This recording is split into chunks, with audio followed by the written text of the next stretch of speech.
ये लीजिए साहब जी, आपकी चाय। नसरीन, तुम्हारा बहुत शुक्रिया। तुम सुबह आती हो, मेरे लिए नाश्ता बनाती हो, फिर दोपहर को खाना बनाकर वापस जाती हो। अरे साहब जी, मैं मुफ्त में थोड़ी ये काम करती हूँ। आप मुझे तनख्वाह देते हैं इस सारे काम की। वो तो ठीक है, लेकिन जैसे हानिया की डेथ के बाद सब रिश्तेदारों ने आहिस्ता आहिस्ता घर आना छोड़ दिया, तुमने मुश्किल वक्त में मेरा साथ नहीं छोड़ा। तुम्हारा बहुत एहसान है मुझ पर। अरे साहब जी, एहसान की क्या बात है इसमें। हानिया बीबी, अल्लाह उनको जन्नत में जगह दे, बहुत अच्छी थी, बहनों जैसी थी मेरे साथ। और आपने भी तो कभी फर्क नहीं किया किसी चीज में, तो भला मैं ऐसा क्यों ना करूं। अच्छा, आज यकम तारीख है, ये लो अपनी तनख्वाह। और हाँ, आज से मैंने तुम्हारी 3,000 रुपये तनख्वाह बढ़ा दी है। अरे बहुत बहुत शुक्रिया साहब जी। नहीं नहीं, इसमें शुक्रिया की क्या बात है।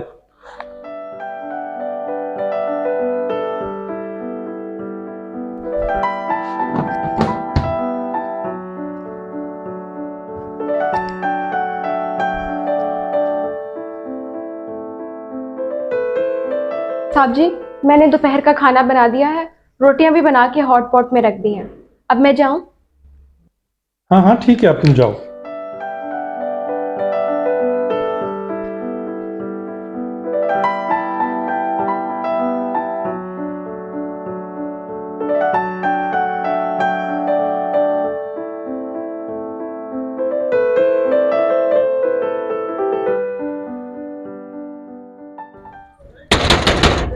आ रही हूँ।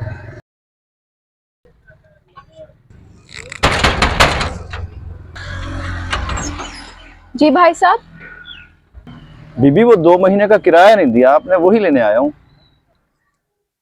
अच्छा, ठीक है, आप रुकिए, मैं अभी लेके आती हूँ।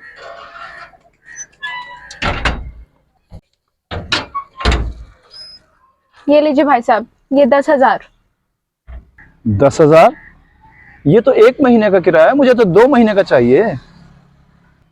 वो क्या है ना भाई साहब, इस महीने बिजली का बिल बहुत ज्यादा आ गया, पैसे नहीं बचे। अगले महीने आपको 2 महीने का इकट्ठा दे दूंगी ना। चलो ठीक है, लेकिन अगले महीने अगर 2 महीने का किराया इकट्ठा ना दिया ना, तो फिर अपना ठिकाना कहीं और ही ढूंढ लेना।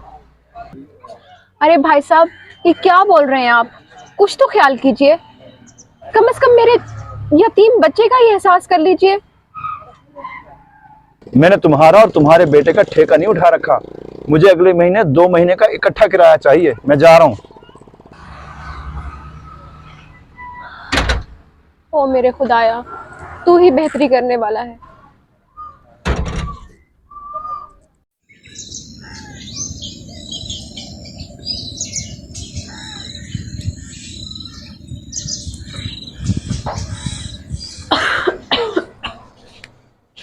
अहमद, उठो बेटा।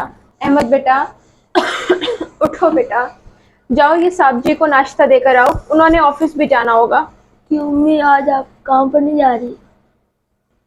अरे नहीं बेटा, मुझे बुखार है रात से, मैं तो नहीं जा सकती। ये उनको जल्दी से दे आओ, उन्होंने ऑफिस भी जाना होगा। ठीक है अम्मी, मैं दे आता हूँ खाना, आप फिक्र न करें, आप आराम करें।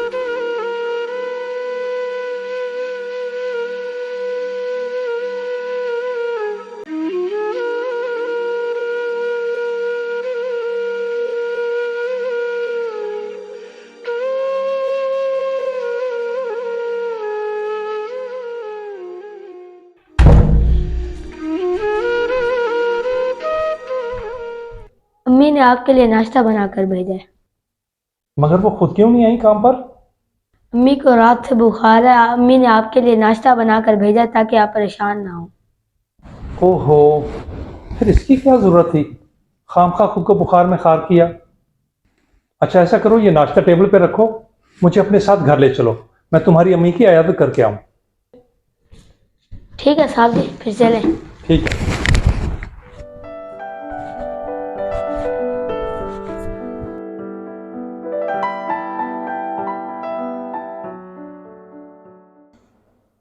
अरे साहब जी, मुझे तो यकीन ही नहीं आ रहा, आप और मेरे घर।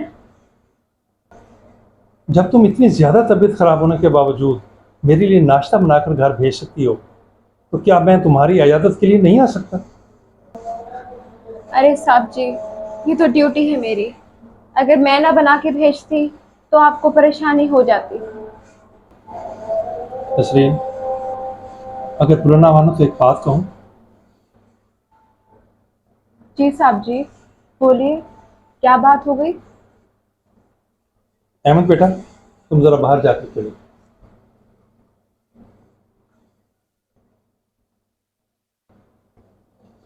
नसरीन, ये माशरा अकेली औरत के रहने के लिए ठीक नहीं है। इसे तरह तरह की मुश्किलात का सामना करना पड़ता है। मुझे मालूम है तुम बेवा हो और एक बेटे की माँ भी हो। देखो, मैं तुमसे निकाह करना चाहता हूँ। साहब जी, ये क्या कह रहे हैं आप? ये कैसे हो सकता है? कहाँ मैं, कहाँ आप? नसरीन, बैठ जाओ और तसल्ली से मेरी बात सुनो। देखो, तुम इतने सालों से मेरे घर काम कर रही हो। तुमने मेरे अंदर कोई बुराई देखी, कोई गलत काम देखा? अरे नहीं साहब जी, आपके किरदार की जमानत तो हर बंदा देता है। तो फिर तुम्हें किस बात पर इतराज है?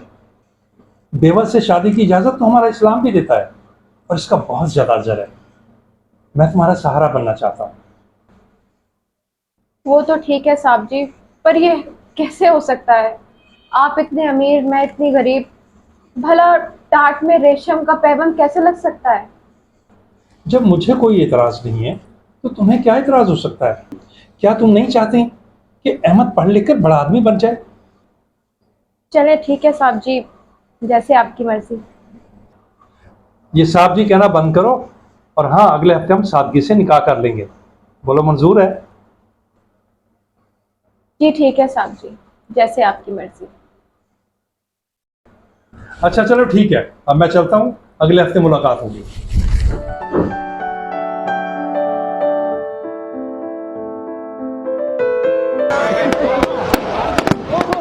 जी तो नाजरीन, वीडियो पसंद आई हो तो इसे शेयर करना मत भूलिएगा और हाँ, चैनल को सब्सक्राइब भी तो करना है ना, तो ज़रूर कीजिए और फ़ौरन कीजिए।